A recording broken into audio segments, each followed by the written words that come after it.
Welcome you to another installment in the Ethics of Democracy series, which is being held campus-wide in winter and spring quarters here at Stanford, and features a variety of events, including a couple sponsored by the Art and Art History Department. There is, for example, a lecture coming up in May by a noted scholar of the American Civil War, and in particular about a cemetery in Pennsylvania and about the politics, the democratic politics of who is buried there, how are they buried, what are the politics of memory and forgetting in American culture. So that's Kirk Savage, and he'll be speaking on May 2nd as part of this same series, which is sponsored by the McCoy Center for Ethics and Society here at Stanford, and I'm grateful to them and to Dean Deborah Satz for making this possible tonight. And it is my pleasure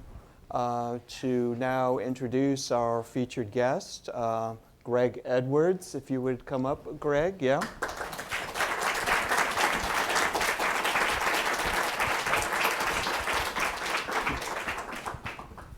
Yes, have a seat. Thank you. Gregg has been an artist in California since the 60s, late 60s, continues to make art now in the Bay Area. He lives in Oakland, and I'm just going to get my trusty clicker, which no art historian can be without.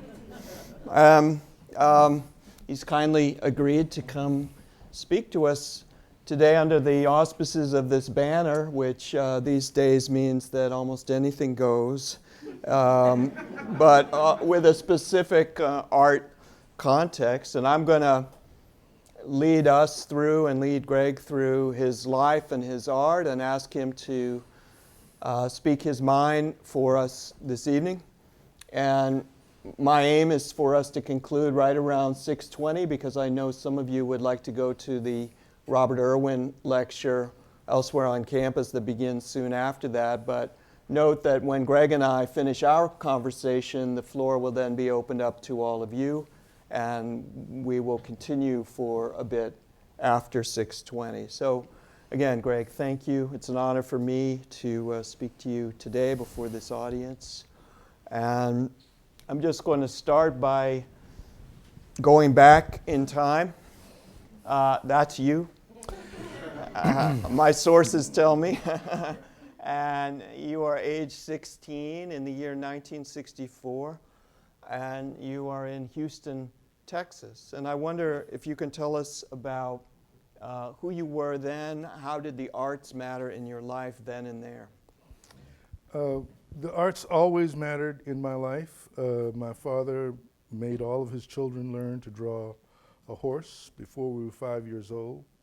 And it was only later when I got to art school that I realized that if you can draw the musculature of a horse, you can draw anything. But that guy was not interested in art at all, except that I had an older brother who was in art school in California, and so we would periodically receive large portfolios of his life drawing and that kind of thing. And so it was a kind of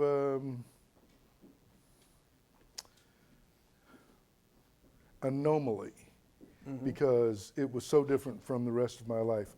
At that point, I was enamored of athletes and athletics, and my friends were,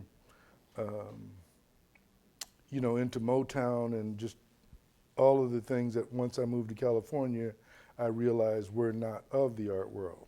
So what sport did you play then? I played football and basketball. I ran track until they explained to me exactly how much running one had to do. What was your event in track? Half mile. And I had some great, the school that I went to was exceptional in track and in basketball. And what part of Houston was that? It's called Sunnyside. It's the south side of town. And it was, at that point, the sort of newer side of town. The area that we lived in was called Old Sunnyside, and that was not the sort of new additions that were going up in the neighborhood, Blue Ridge and like that. So we basically played basketball until it was too dark to see. We played every kind of ball, but because I had sort of this art in my background, my father also sang in the choir, so I sang in the choir, and so there was always an element of sort of this extracurricular intellectuality. Yeah. So who was your father to insist that you draw horses? You know, it was only much later that I realized that my father was always a photographer in my life. He had a dark room at home, and when I say at home, when I lived with my father up until the age of 10, we lived in sort of the oldest African American neighborhood in Houston, which is called Fifth Ward. And he always had a dark room. He always walked around with one of those cameras that like you see in the movies. Speed graphic? Speed graphic, that's the name of it. And one of the things that we would do, he would color photographs. If you recall, there was a time when black and white photographs would be tinted. And so he would tint them, and I would get into every now and then a photograph that I wasn't supposed to, and the tints. And what was your father's name? His name was Melvin Eugene Edwards Sr. Okay. And he, I found out much later, was an artist himself. But he was a sort of a Renaissance man, and he was one of the great athletes of his time. When he taught us to play football, he could throw a football accurately with either hand up to 75 yards. If you could run under the first one, he would put the second one 1 yard further out, so that you had to stretch out. Could you run under them? I could run under them. Yes. Yeah. Wow. Yes. But he was insistent on us being able to make art, but he really didn't care if we were athletes or not. And how many siblings did you have? I have one sister, Ann, who's changed her name to Ann Tall Tree from Ann Edwards. I have two brothers, Melvin Jr., who's a sculptor in New York, and Dan is a retired teacher in Los Angeles. Okay, let's go from this Gregg to this Gregg now. Now, where is this Gregg and who is this Gregg? This Gregg is probably sitting on the grass in Echo Park. He's probably joined So in Los Angeles. In Los Angeles, he's probably joined the hippie nation. When I moved to Los Angeles, I was fortunate to go to probably the most integrated school in America. It's called Dorsey High School. And so that was the first time I had ever even seen white kids up close. What do you think? Well, one of the guys was a guy named. There's too much to think, right? It was pretty much information overload. But one of the guys was a guy named Lauren Kaplan, and he wore moccasins and beads and like that. And so we would trip up onto Sunset Boulevard with him. What do you mean trip up? I mean trip.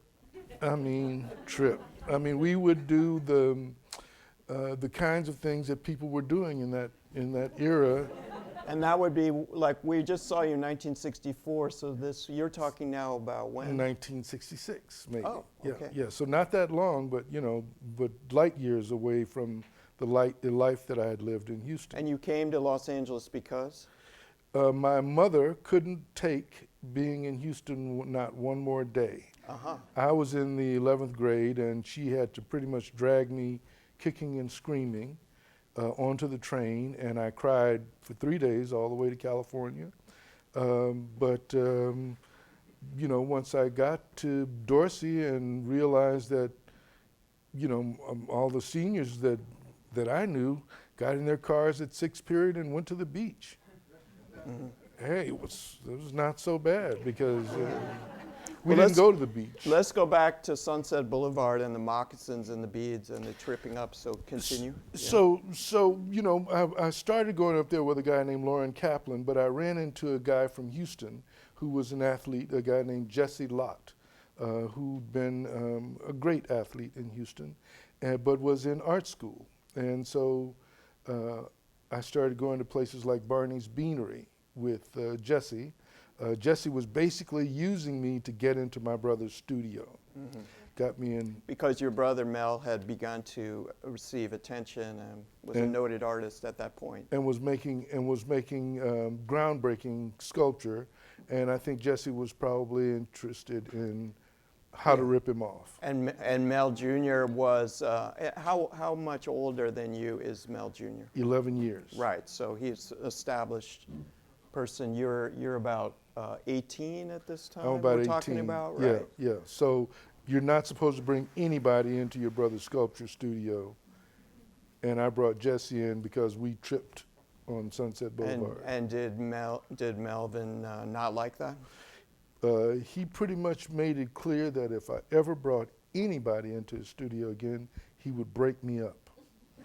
He was an ex-USC football player, and he probably meant it. So I never did. So he got a scholarship to USC to play football, is that correct? Yes. And then he also was in art. He was an art major? He was always an art major. Yeah, when he was 16, his art teacher at Phyllis Wheatley High in Houston, Mrs. Ladner, told my mother that he's going to be a real artist. And I can't really convey to you how different it is to live in Fifth Ward, being here at Stanford. It just couldn't be more. Last time I went back to Houston and I was in a cab driving by on the freeway and I looked at Fifth Ward, it looked like a shanty town in South Africa. That is completely the opposite of the experience that I had when I lived there. We didn't feel poor. The people that were around us, it didn't feel poor, but I was completely segregated from everything white. So at that point, I didn't know that there was this much wider world. Right.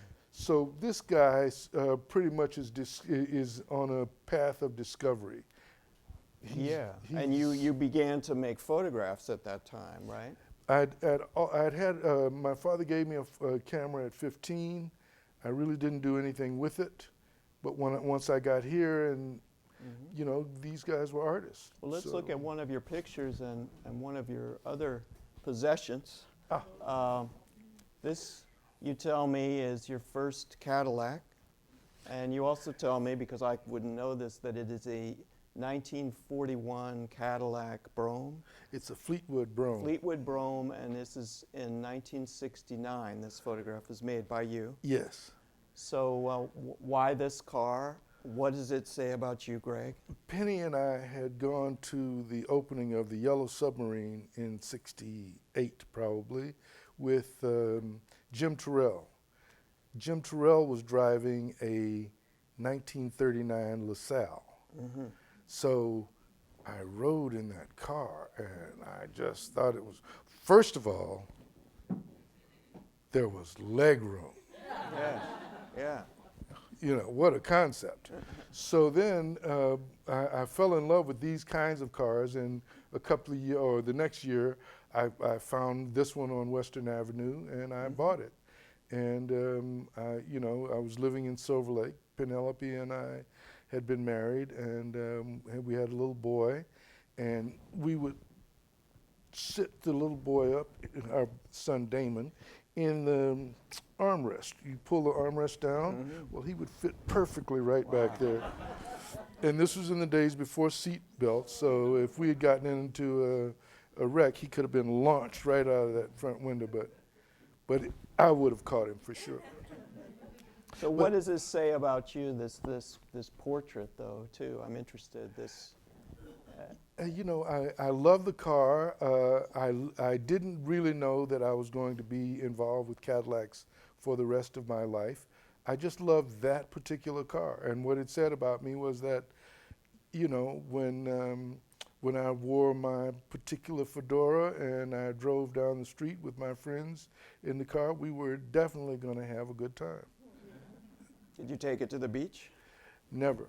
Okay. Never. Silver Lake is the east side, Yeah. East Hollywood. So, no, it was much more of in the hills.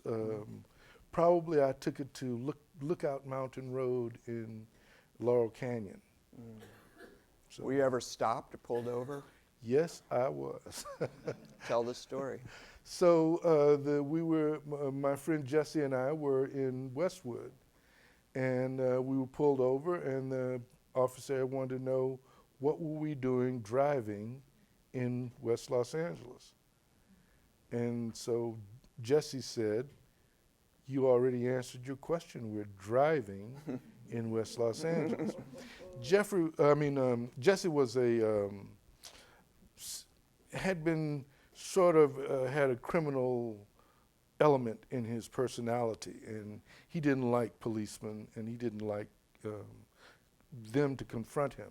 So it didn't work out like that for me, because at the time we had a beautiful little kitten, all gray in color, and he was in the back of the car. And while the police were arguing with Jesse, the cat got out of the car, and I was trying to tell him, "Look, I don't have any weapons under this car. I have got to get this little kitty before he runs out in the street." And the cop was saying, "Well, I don't like you guys. We're in a war, and I'm on the other side from the side you're on." And we were hippies. I mean, we were dressed in bell bottoms and whatever. And so, you know, we didn't know we were in a war.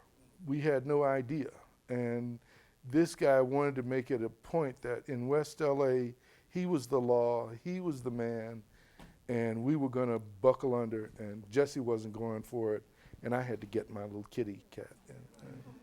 So did you continue to drive in West LA? Not for very long after that, but only because the car broke down. I mean, I went everywhere. I went everywhere I wanted to go. My friends from that era in Los Angeles don't know LA half as well as I do, because every day I got on the freeway and took myself somewhere and got lost, so that I would begin to be able to wrap my arms around this gigantic megalopolis. Yeah, yeah. Well,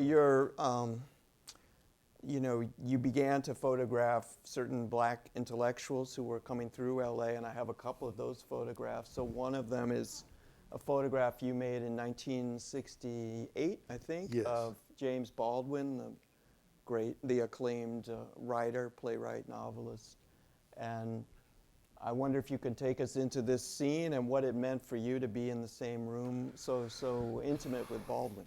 A friend, Jim Henderson, and his wife, Rebecca Bobile, took me to meet Jimmy because I was a photographer. Jim was a photographer. There was another photographer by the name of Austin Black. We all went to see Jimmy because he was in town trying to get a movie made at Columbia about Malcolm X. He was working on behalf of Betty Shabazz. And it was So 3 years after the assassination. Yeah. And it was exquisite, because this person has all of the vitality of any mega genius that you can think of. What do you mean by that vitality? I mean, like in this photograph. Yeah. Like he would be making a point, point, and it was something that he really meant, and he was never so serious that you weren't a human being, that you weren't important to him. So, 20-year-old Gregg was just as important as the other more I should say acclaimed artists who were in the room. Yeah. And he even invited me back the next day, and I took even better photographs. And of where him. was this? What hotel is that? He's renting a big house in the hills in Hollywood. I see. Yeah, so there's no, I there's get it. no. He just made it clear that he knew that we were getting screwed. He knew that the nature of the people who were doing it to us, and he wanted to make sure that we understood how to make the very next moves that we were going to make. We thought we'd just come in to take pictures of it, but he wasn't What that was kind he of saying person. the next moves would be there in 1968? You're going to continue to protest. You're going to continue to push in your own life, in your art. You're going to make art that's compelling, that has some kind of political association. You're going to broaden and deepen yourself as a human being, and so that your knowledge base is going to become not just whatever you get from schools, not just whatever you get from books, but from the bottom of your soles of your feet, you're going to begin to experience something more, something that's befitting of a spiritual person. And has that stayed with you your whole life? All my life, yes. So just two more questions on Baldwin. One is, can you give us just in a few clip details a sense of like the physical charisma of the man, of being in the same room as him? I mean, it was fantastic. I mean, Jimmy was, he made sure you had some tea, he made sure that you were comfortable, but he never stopped talking. He never stopped sort of a discourse. I mean, it was, I read some essays by Quincy Troop about him, and interactions that he had with other people. And evidently, the day and a half that I spent with Jimmy was just as significant as any time that he spent with anybody. He was always giving his all. He wasn't turning it down because I wasn't up to his level. He was turning it up to bring me up even higher and to bring himself up even higher. Wow. So second question, what happened to the Malcolm X movie? There were several attempts. One of the great directors, I can't remember his name, William Wyler. William Wyler wanted to do the picture because his son had read the book. That was a tremendous insult to Jimmy, because Wyler himself had not read the book. And the other thing was that they had planned to have Marlon Brando play the role in blackface. You're kidding me, really? No. Really? So it ended up that that he made a documentary film with as much footage of Malcolm himself as could be made, and Columbia, of course, killed that film dead. And it's only a very few people have ever seen it. All right, ethics of democracy. Let's go on. So this is Amiri Baraka, the controversial poet, photographed by you in Los Angeles in the year 1969. Yes. The year of the publication of one of his books of poetry. I think it's the one called Black Magic. So why were you there, and what was it like to interact with him? So the silhouette on the left side of the picture is of a guy named Al Ryan, who was the president of the Black Arts Council, which was a group in Crenshaw in Los Angeles that was trying to bring the museum around to see us, the museum being the LA County Museum, trying to get them to be interested in the artists in our community. And so Al also is originally from Houston, Texas, but he was from the rival ward. He was from 3rd Ward, and I was from 5th Ward, so we always had a great repartee back and forth. You played him in sports? I wouldn't have played him in sports because I moved, he's a Before. lot older than me, for one thing, but my brothers, say, would have played against his team. So I'm looking at these eyes like I'm seeing a very intense conversation going on. What do you remember about this man? Well, Imamu at that time was the sort of the heart of the Black Arts movement, and he was trying to get. I didn't really remember about this picture, and I talked to my friend Felipe, who was there with me, and Imamu was saying, you know, you got to give up your white woman, you got to give up that pork, you got to give up all these distractions that the white man is throwing at you, and you've got to buckle down and become a revolutionary. You know, it was that up against the wall, motherfucker. Yeah. You know, it was that time. So I was in complete agreement with him, except I wasn't going to give up my white woman, and I wasn't going to give up my child. And Felipe reminded me of that when we got home. He said I had this very intense look on my face through the whole thing, and I never said anything. And then when I got home, I said to him, I can't give up all this. So did you experience that as a very sharp contradiction in your life? Did it cause you anguish or? Tremendous anguish, because I wanted to be of service to the Black Arts movement. I thought that what they were interested in was what I was interested in. But I, at the same time, had already made my commitments personally, and you know, I would have never been able to face my father and say, well, I did this because, you know, that's the way that the wind started blowing from that direction. My father would have, he would have thought that very little of me if I had turned myself from my family, which he called the family the team. So if I had gone over to this guy's team, so did you renounce fully? Or? I didn't renounce him. I just knew that I wasn't going to do what he said. Did he talk about Jews at all? Because he's quite famous or infamous for being anti-Semitic, or appearing to be extremely anti-Semitic. And I think that that's part of what he was going through, because his daughter is through a Jewish woman. And so I think that that was his particular bear to wrestle. And I think it happened to him all of his life, because, you know, if you were a beatnik or if you were a poet in the New York scene of the 50s, then, you know, you were half surrounded by Jews all the time, and many of your comrades would have been Jews. So I'm sure it was just as difficult for him as it was for me. He had the kind of experience that he gave to me.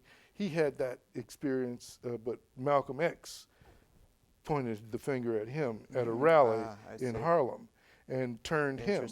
And so he, you know, he's a very intense guy, and he was, you know, he was in Harlem. Can you just contrast briefly his intensity with Baldwin's, both artists, both? You know, Baldwin was a homosexual man, so Baldwin's intensity was more protective in a way. I mean, there was so much that he had to protect all of his life. I mean, black people, people in the church, people in his family were not. I mean, he had an uncle who just told him all of his life that he thought he was the ugliest child that had ever been born. So he had a lot to sort of go up against, whereas Imamu was, you know, much more outwardly projecting, and you know, much more vigorous in terms of, you know, he's going to attack. I think that his attack was equal to Baldwin's, but he was just appeared to be more forceful. But oh man, you know, when you would see Baldwin talk about those Jews at Columbia Pictures, I mean, Imamu was not worse.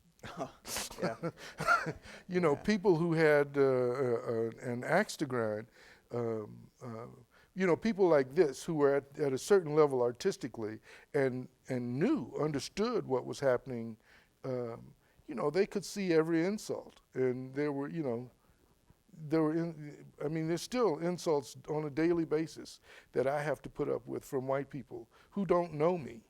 But if I'm in a room, generally with white people, filled with white people. Throw us out one. What's a recent one? Generally, somebody will just make it a point to make me feel like I don't belong there.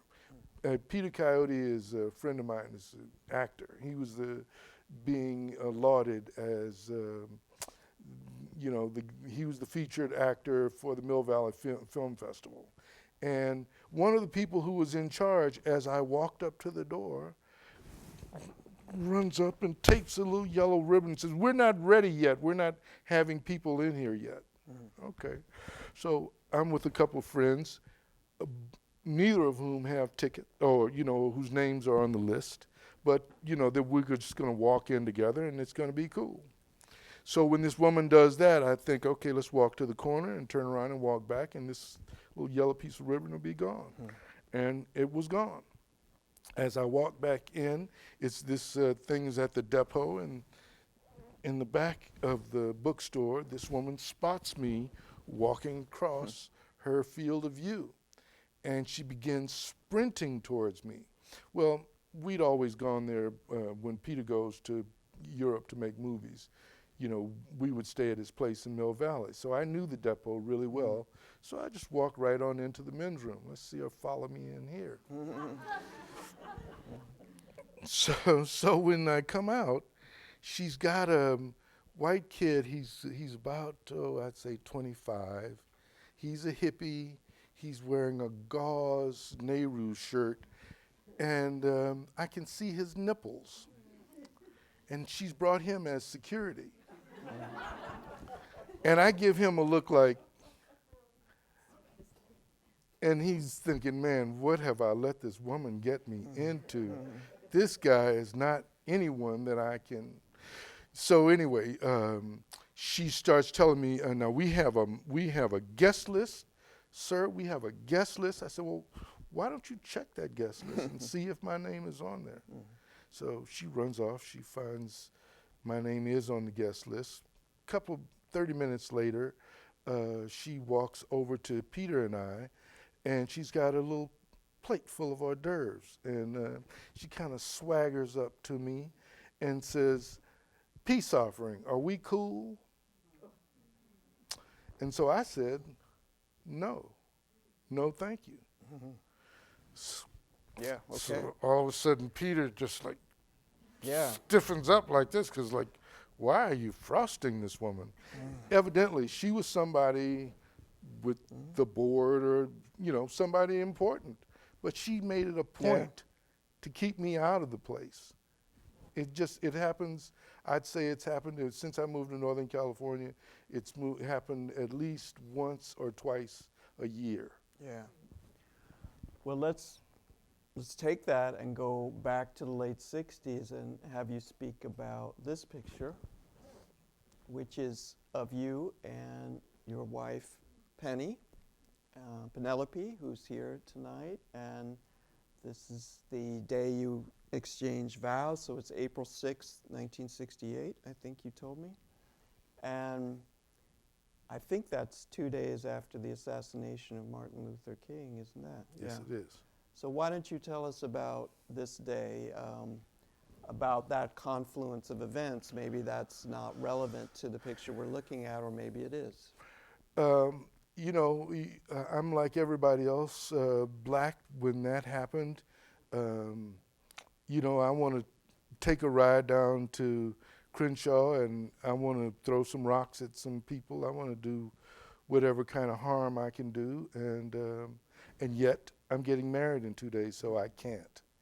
And we live in Silver Lake in the back of a house, in a little house in the back of a house, and it's extremely quiet and totally peaceful, and really there's no, there's nothing happened in me other than my own personal turmoil. But as far as, running into anybody, nothing like that happened. Our real conflict at that moment was our families. Neither one of our families thought it was a good idea for us to get married. So what briefly was there different? How much pressure did they bring on you? Well, I don't react to pressure. So they couldn't. We never asked anybody. We told everybody in 2 weeks we're going to get married at San Pedro, First Presbyterian Church in San Pedro, and If you want to come, come. If you don't want to come, So don't. 2 questions. One, how did you meet? A friend and I went on a double date. He was dating Penelope. They didn't get along. I was dating another girl, and we didn't get along eventually. And Penelope returned from a trip to Europe 3 months later, and I was able to convince her to hang out with me. And how common were interracial couples at that time in LA? I mean, you know, it didn't feel all that out of place to me. I knew of other interracial couples at the time, but evidently I was being watched. You know, if we were in, say, Inglewood, or, you know, Penny lived in Torrance, so I was being watched by people, but I wasn't aware of it. I wasn't. What do you mean watched? What form did the watching take? You know, someone will come up to you later and say, you know, they were killing black men who were doing what you were doing. And I was like, well, nobody ever said anything to me about it. And it's, well, Does your they were aware physical of it. size has helped you over the years? It's all attitude. The size is good, but I worked with Muhammad Ali and Jim Brown as an 18-year-old when I was hanging out with Penny for the first year. And so I pretty much could beat anybody black or anybody white or anybody yellow or brown. Did you have occasion to do that? No, I didn't have to. I was from Fifth Ward, so you carry yourself a certain kind of way, and people know that it's going to hurt. It's not going to be easy. Did Jim Brown and Muhammad Ali impart the same kind of, I imagine it's going to be different, but it's the same kind of masculine toughness or model of masculine toughness to you? One day I stepped between them because they were slap fighting, and man, I've never been hit so hard in my life. They were slap fighting, and they were about to go over the edge. And I knew what good friends they were, but I also knew how competitive they were, and neither one of them was going to back down. And nobody else was going to step between them. So we're here with someone who stepped between Jim Brown and Muhammad Ali. That's correct. That's something, yeah. Yeah. My father, when I was a little boy, my father stopped the car on the street and went and stopped a fight between a guy with a gun and a guy with a knife. Wow. So I'm sort of used to a certain level, or I should say, as a young man, I was used to a certain level of violence that, as I was trying to say earlier, there's just no way to compare that situation to this situation. And so there's your strength and your fearlessness. And then, let's look at a picture you made from 1970. This one's called The Last Supper. I've seen it in your studio in Oakland. It's very small, 9 by 19 inches. Yes. It's ink on paper. Yes. So The Last Supper, as in the event shown by many a Renaissance and Baroque painter with black figures that looks like planets, moons to me. But can you just tell us a little bit about your method and about the content of this work? So one of the things that I have always had is this certain kind of patience. And when I decided to give up photography and to start to draw, I love the idea of stipple, one dot at a time, to see how still I could keep myself on the inside. And so this is stipple, and this probably took 3 months, but one dot next to the other.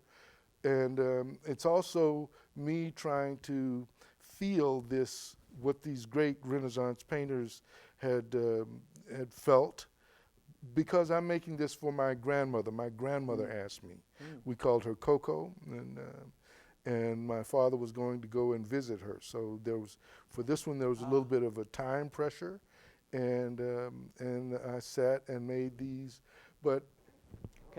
Is it right, or is it just sort of art historical of me to think of this in terms of a Black Power moment? Absolutely. And so what stands out to you looking at this now, 46 years after you made it, about that moment? It's, this painting has never changed for me. This drawing is always the same. I'm actually seeing the apostles as black men, as some of the black men that I've known.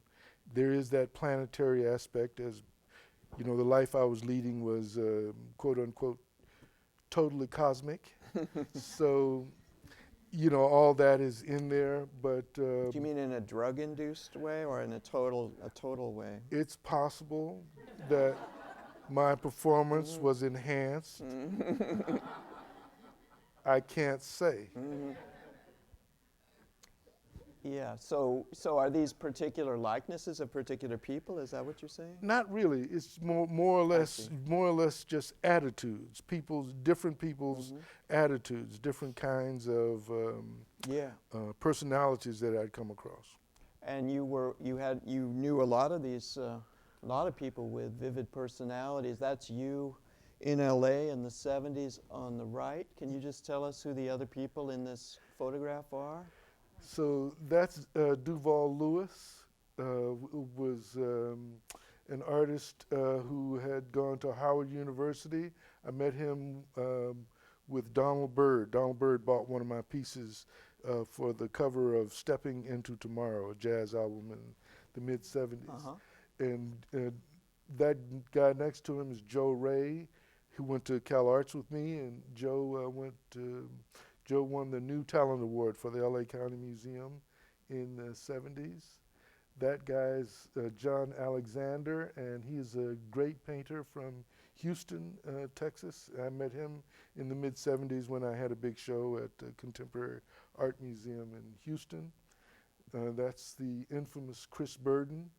He probably just shot himself or crucified himself on a Volkswagen that day. Yeah, those sunburn ones are always so painful for me to think about, where it would just, the book on the chest and leaving the imprint as the rest of his body got burned, yes. Oh, yeah. And that's Rojo Donald Davis.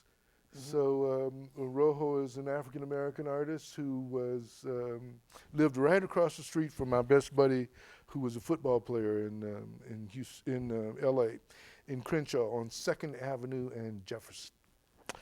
And so as soon as I started becoming an artist, this guy gave me the information I needed to come to San Francisco and meet the people at the Black Man Gallery. And he was just a great guy who just passed away recently.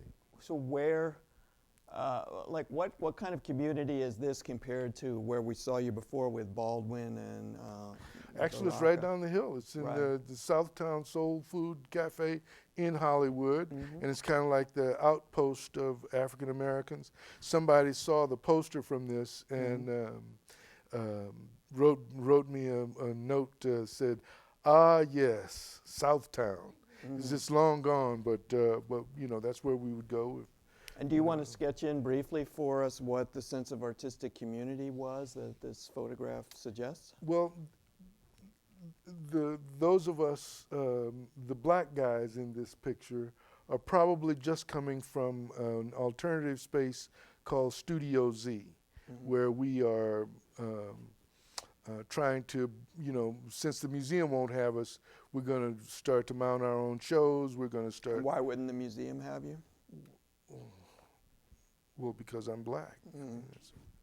Same reason they didn't have me last year. I mean, it's in today's world, there seems to be more black artists around, but in fact, all of these people are still being ignored. They get a little bit, but they don't get what the white guys get. Sure. And so, what I had learned from my brother was that you're not mad at the white artists because of that. You go to art school with them. They're your friends. They're the guys that you hang out with and drink wine and all that. So, it's not a big deal. So you didn't dislike Chris Burden for his success? No, not at all. There are no women there, so do you just want to tell us a bit about that? I would think that at 10 o'clock at night, at you know, we've probably been out drinking and smoking and carousing, and you know, I would say everybody there is in a couple if they're not married, perhaps not Duval, but what he made up for. He made up for that by chasing a lot of different women. I think he fathered about Well, his 8 body, children. yeah, he's very handsome, and he's also having a nice relationship with the camera. You look good too, Greg. No, but he's really the star, I think, of that photograph. But okay. But only in the photograph. Only in the photograph. That's a parable about art and art history, I think, right there. So this is a work by your brother, Melvin Edwards Jr. It's one of his Lynch fragments that he began making in the year 1963, and which brought him the recognition we spoke of earlier. And this is actually one here at the Cantor. It's called For Richard Wright, and it must refer to Richard Wright's beautiful, haunting poem, Between the World and Me, I suspect, which has to do with encountering a lynching victim in the woods, and which has recently become the title of Ta-Nehisi Coates' Between the World and Me, which is a book which is quite well known now. So Melvin is a sculptor, and this is a piece that's about 19 inches by 15 inches out of welded steel. This is one of your pieces. I could have chosen different ones, but I chose this one. This is one called, what is it called? Bad Ballerina on Point? Yes. Right, so 2015, so very recently. And this shows your the stipple interest you spoke of before. I'm wondering if you could just, what do you see, how are you brothers in your art, and how are you separate, looking at these two pieces? I think that, you know, I learned so much from Mel, even before I was trying to learn, that there's certain, if you had chosen, say, a more, any of my drawings without a figure in it, you might see more of a relationship to the Lynch fragments, to the welded steel, to the way that the different elements are collaged together. So there was always that. But the other thing about what I learned from Mel and all of his friends, Hockney, Larry Bell, all those guys, was that you make something that's yours. And if you admire somebody, admire them. But when you go home inspired that night, don't rip them off. Strike out in your own direction. And so, you know, Mel's drawings don't look like that. Mel's ideas about drawing are not like that. You each have your own mode. I mean, the Lynch fragments are so brutally aggressive.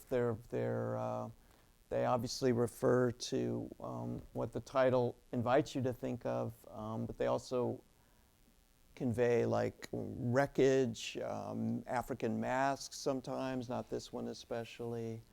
What about your aesthetic in something like this? So I'm more interested in symbol. Right from the beginning of making drawings, I was drawn to the signs and patterns in African art. So everything that I'm trying to do, I'm trying to make it in a kind of reach out and make it Afrocentric, however that expresses itself. So this particular ballerina is, in my mind, in a field in Tuscany, and she's in practice. She's poised practicing her sort of martial ballet, and she's using a cheese knife to cut up any cheesy ideas that might come into the picture. And basically she has a teeny halo, you can see.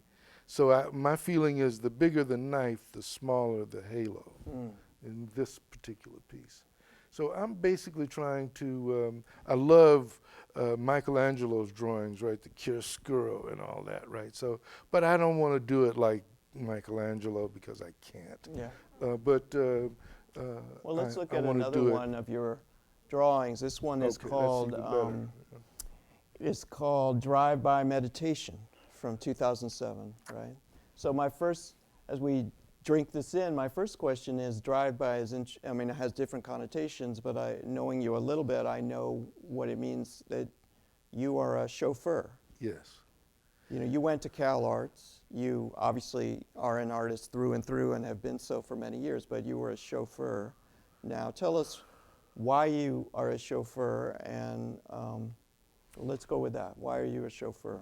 I was starving to death in the early 80s. I'd had a big show. I'd had some success, but it wasn't really paying off.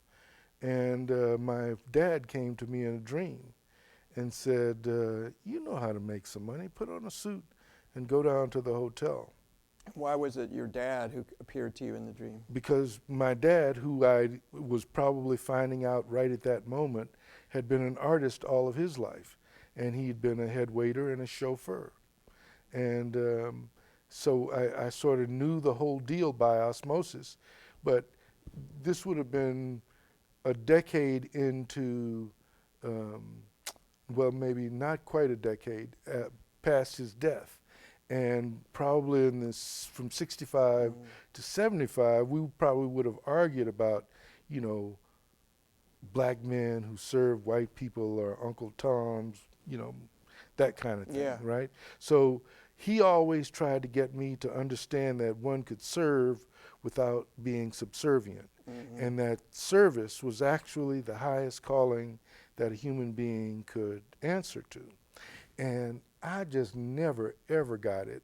But when that dream came to me, I told it to a friend of mine, and he said, he says, I've got a friend, I've got a business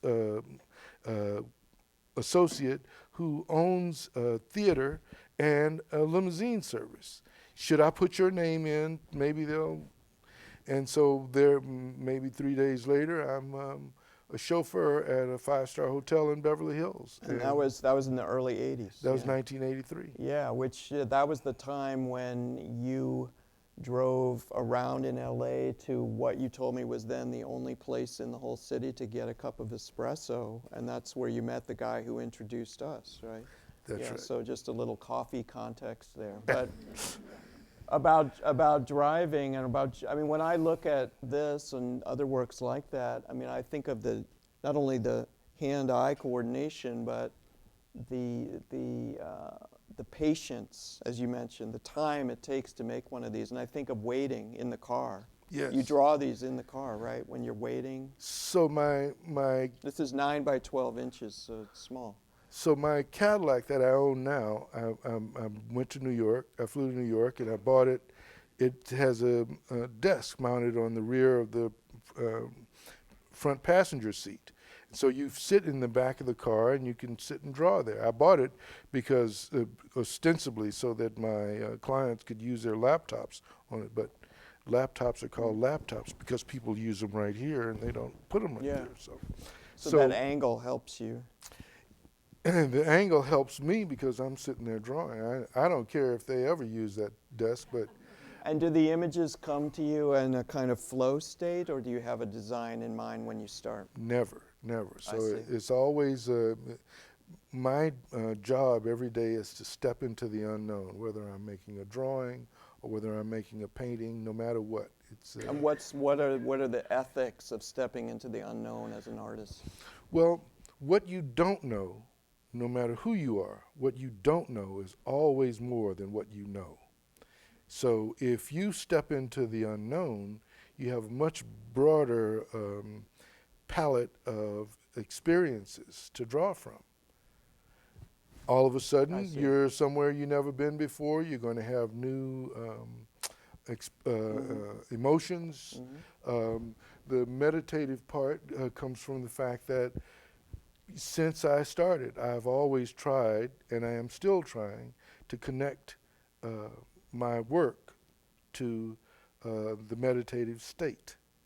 And this is something that I'll probably would be working on until the day I die.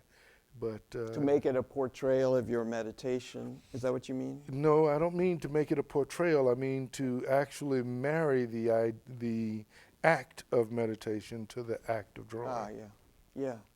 Well, so how is your work different from Mel's? Again, to come back to one of his pictures, he's not just a sculptor, but also a draftsman. This is a self-portrait of his also at the Cantor, 1995, Untitled Self-Portrait on the left. So does he work also in this kind of flow state, this meditative state? I don't think so. I think that Melvin goes to a bookstore every day, and he chooses, or I should say, in the '60s when he first started, he would go to a bookstore. He would choose his reading material. He would read. He would get really upset because he was reading all the revolutionary literature. He's the reason that I know what the Liberator magazine is, for instance. He introduced me to the work of James Baldwin and Leroy Jones before he was Imam Baraka. So he would read, and then he would focus that torch on trying to bend the steel to his will, and his subject was liberation. And he didn't care what had gone before. He says that all systems were obsolete. So is the liberation similar, though, to this coming out into the unknown? I'm sure that it is, because these are all found objects until he starts making these big monumental pieces that are much more formal. But it's the same, but it's not the same, because for me it's everything, and I don't think it is for him. I think he's always been focused. I mean, he sort of knows. He's more literary, I would say. Ah, interesting.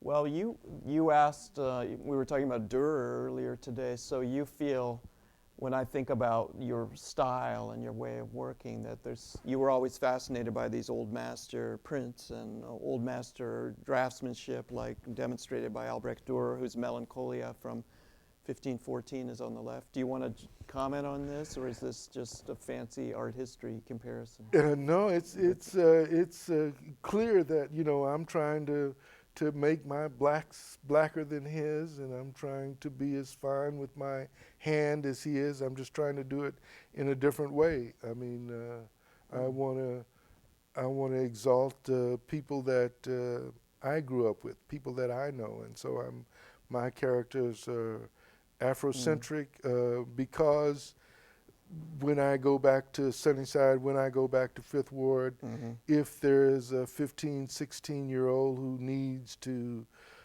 find his way out of the darkness, I will have left some signs. Yeah, here. Well, tell us on that note about, can you just briefly sketch in the feeling of these three figures? They're not specific figures, or are they? They're not specific, but that's a real tall guy in the window, and I hung out with basketball players. When I first met my wife, one of my friends was Lou Alcindor, and the woman sort of is as fierce as my sister was when she went off to Louisiana in 65 and 66 and registered African Americans to vote, and put her life on the line. And then this gentleman? And that gentleman right there is well, he's got that aureole, so he's quite a spiritual guy. Man. He's a holy man, and he's. Do you think of yourself as holy in some way, as being an artist? I would like to. You would like to, yes. But you don't. No, I would like to, and so I'm continuing to try. It's a daily practice. It's not like one can be holy. One has to practice holiness. And in your calling as an artist, though, there are many great artists who were called to the profession who were distinctly unholy in the rest of their lives.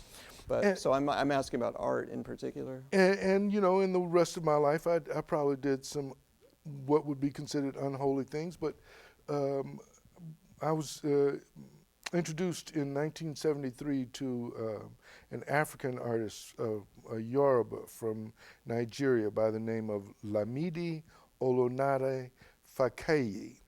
And the Fakayi family is, for generations, wood carvers. And so I learned from him the idea of you work from the time that you get up in the morning until the time that you go to bed at night. So for me, that means I have to be an artist during that period, even if I'm driving the car, no matter what. Well, I love that point about the meditativeness and the patience of your work and your person, because obviously that's, well, it's an unusual and powerful quality, and it's very interesting to see it translated into a work like this. Let's, though, look at a very different kind of picture you made. You've moved into abstract painting, where that's something you also do, and this is a picture you made in 2007, I believe, Istituto, I think it's called. Yes. And it's quite large, right? It's like 6 by 8 feet. Yes. So as a way of getting into this, it's acrylic. Yes. When we were setting up, Gregg was over here. I think he's the first person who's ever actually really looked at that paint. No offense. But I think it's been here since the 90s, maybe. But Gregg's like, well, it's pretty good. I like that. And he was checking it out. He hadn't heard of the artist, and I hadn't either. But the artist is basically a contemporary of yours. And what you said was very striking to me. You said you've got to start ugly with abstract painting. And I wonder if you could elaborate on that. That's a little darkened, though I invite everyone to look at it. But maybe with this, like, you have to start ugly. What do you mean by that? Well, an abstract painter has this possibility of painting really pretty stuff. People really relate to pretty stuff, and people will pay you and will hang your works on their wall if it's pretty. But if you are in the Academy of real artists, real painters, they won't. They require that you don't do the easiest thing, but that you do the hardest thing. And so the hardest thing to do is to mess up a piece of canvas and then figure out how to make it into a coherent painting from there. And so so what's an episode in here that shows us something you messed up and then brought back, saved from chaos? Okay, so you're supposed to paint with brushes that are, have a certain kind of provenance and like that. But this painting actually starts with me and a roller on a pole.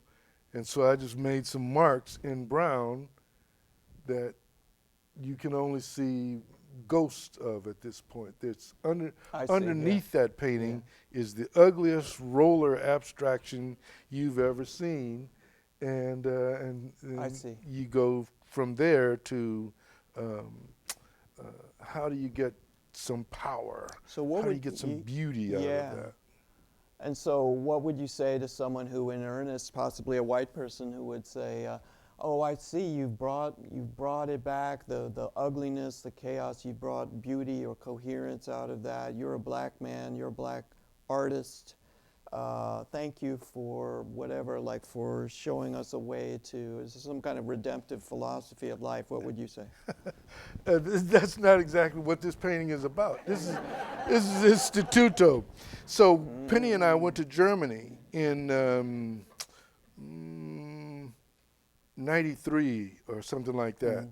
And I was given a name of a guy who was an art writer in Germany who'd visited the States, and my poet friend Louis McAdams had befriended him and helped him out, and this guy will help you out. So when I get to Munich and meet this guy, he says, so who brought you here? So I said, well, I have a collector who lives a few hundred miles away from here, and they asked us to come over for years, and so we're here. He says, "What? You come to Germany without institutional backing?" It's like, what? What? Why do I need institutional backing to come to? I mean, well, anyway, it stuck in my craw for a long time. 1999, we were camping on the Eel River up in the big trees, and I found this fabulous green rock that was kind of marbly that exactly matched some paper. I collect paper, stationery, and well, all kinds of paper actually, but this was stationary. And running down one side, there was a stripe of this, seemed to be the marble from the same rock that I picked up in the Eel River. A couple of days later, we were staying in Ferndale, and they had a bookstore. There was some books for sale in a box. It was closed. The bookstore was closed. Put $1 in the box, take a book. So one of the books was the Instituto, I don't know, it had Instituto in it, and it struck me, Instituto. So I decided to create on that stationery Instituto Ebonico d'Arte Grafiche. And so wherever I go in the world, I have institutional backing. Yeah. And I painted this painting to Big, Black, and Mysterious. Yeah, big, black, and mysterious. That's good. Yeah. So our talk, our title is one man's perspective on black art in the new millennium. So here you are, there you are. You look like someone there and here that we'd want to ask for his perspective about that topic. What are your thoughts?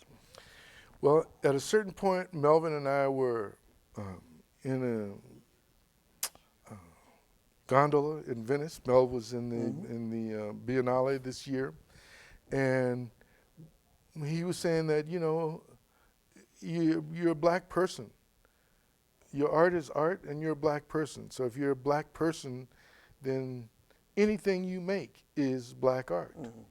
And I really see that with, you know, the Theaster and David Hammonds and all of these guys that are making stuff that, you know, is not what we used to call black art. I mean, I talked all day with David to explain to him about symbolism, about my idea of symbolism in the 70s, and I'm kind of hung up on that in a way. But you know, he took it in a completely other direction. We were talking about the spade that day. He didn't understand. You know, he understood that, you know, white people called us niggers, but he didn't understand when they called us spades. He's from Illinois, and it just didn't, he didn't have the same background. And in the South, you understand all that stuff, even if nobody ever explains it to you. Well, he took the spade and made it into quite a symbol. And I think that first one, he married to an alto saxophone. And it was a fantastic symbol. It was also a fantastic sort of progressive work of art. And he's, you know, moved on in that kind of conceptual direction. You know, the what's her name who did the Aunt Jemima and Betty Saar? No, that's her nemesis. This is the young one. Kara Walker? Kara Walker. So Kara Walker is making these things that are, you know, fantastic in their blackness, but actually, you know, they relate sort of to the ideas that the white art world is So that are popular. Being at a distance from the art world, from the institutions, creating your own institutional basis in your car, in your Cadillac, is a means of being, is a way of being for you as an artist and a black artist? It pays the bills. I love to drive. I've always loved to drive. When I went to the Art Institute and I was homesick for Penny and Damon, I could borrow a friend's car and drive on the freeway all night long. The things that I've learned from being with people who are black and who are making things these days is that, you know, the sky's the limit. Fred Eversley is making polyester resin. Joe Ray, the brother that was, Joe Ray made a lot of work out of polyester resin. And, you know, Oliver Nolan is making things out of neon. So I don't think there's any particular thing that anybody has to adhere to in the way that, so we were sort of corralled and utilized so that we could make a great push forward with the black arts movement of the 60s and the 70s. But I think that, you know, in the new millennium, you can go any direction that you want. And if you're not political, it doesn't have to. I see. Yeah, I mean, I would just say in closing, I think what I'm struck by is the idea of mobility literally in the car, but also mobility of mind, as in your trance-like meditations, your infinite patience of making your work it strikes me as a way for you to be free or liberated in a culture and in an art world that has not always allowed you that opportunity. Everyone, please join me in thanking Gregg Edwards.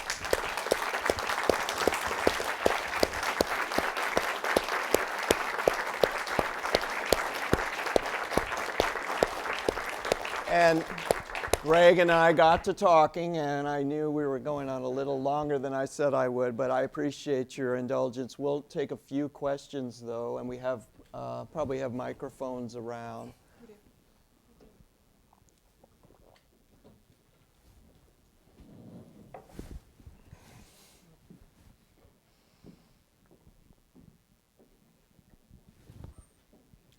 Wow, that went fast.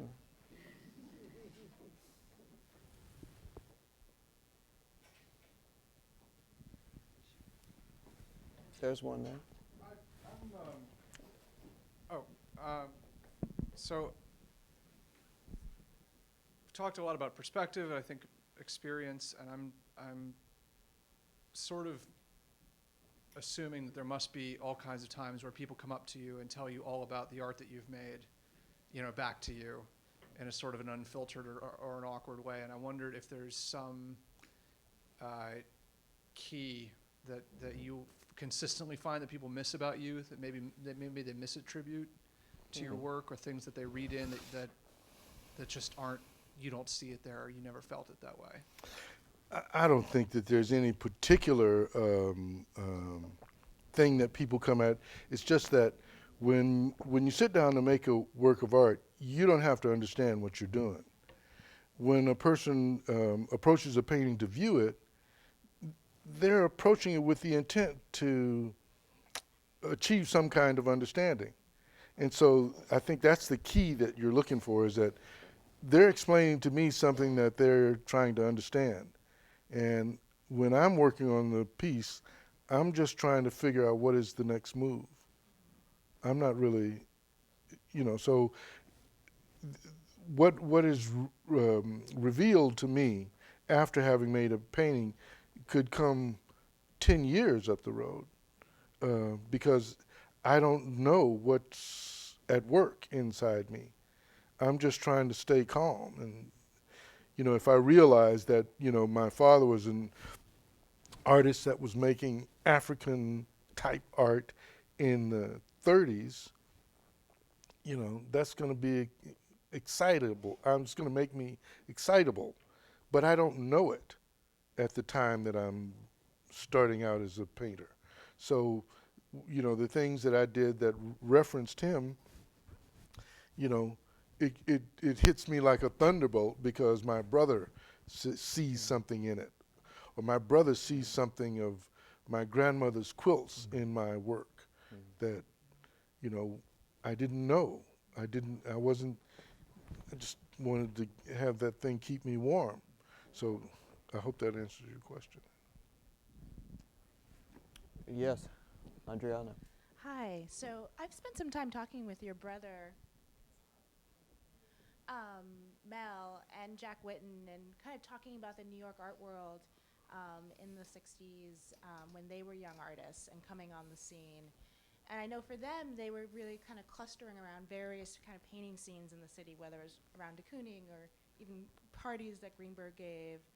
And I was wondering, and at some point, Whitten and Mel talked about having to move away from that and find their own voice. What was the scene like in California at the time?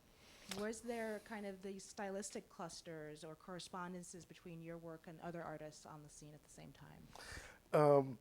Yes. Now, because I sort of grew up at Mel's knee, I knew Charlie White. I knew Kofi Bailey. I knew Marvin Hardin. So, I saw that was the first stuff that, that impacted me. And so I was much more impressed by what they were doing because I knew why they were doing it. I knew where it was coming from, and I knew what it was for. At the same time, Kienholz was around. First summer in '64, we were there. De Souvreau was making this huge piece, and they needed a bunch of foot soldiers, and so my brother and I, Dan and I, were, drafted and taken off to the West Side, west of Bel Air. I mean, someplace I had never seen anything like that in my life. And then we put up this kind of thing that I did kind of understand because Mel was making it in the garage at home. So, I knew Larry Bell. My teacher was Matsumi Kanemitsu. Everybody called him Mike. And Mike was on the second wave Gutai group and second wave abstract expressionists. So I was going to Dorsey High School, so there were Japanese people that I was meeting for the first time. So I was sort of looking at stuff like that. I wasn't really looking at stylistic clusters of, I went to the parties, but the Grinstein parties, Ed Moses and, the group of people that felt like that about, were right there next to Larry Bell. And, there were a lot of different people. Baldessari was at those paintings, it was at those parties. And, he destroyed all of his paintings, right? Yeah. We all, at the time, we used to make a joke that was the best move he ever made. All right, time for one more question. Yeah, Connor, yeah. Thank you so much. It was just a pleasure to hear you both talk together. My question was about holiness and sort of stepping into the unknown. I was so fascinated when you said that this is sort of a daily practice. And when I saw your last drawing, the drive-by shooting, I was thinking of Drive-by shooting. Drive-by shooting, right? I was thinking of Fra Angelico's paintings and frescoes, and how he talks about painting in prayer and sort of painting as prayer or prayer as a kind of painting, maybe in the mind. And I was just, curious if you could speak some more to that or to this idea of meditation and the overlap with the process of making art.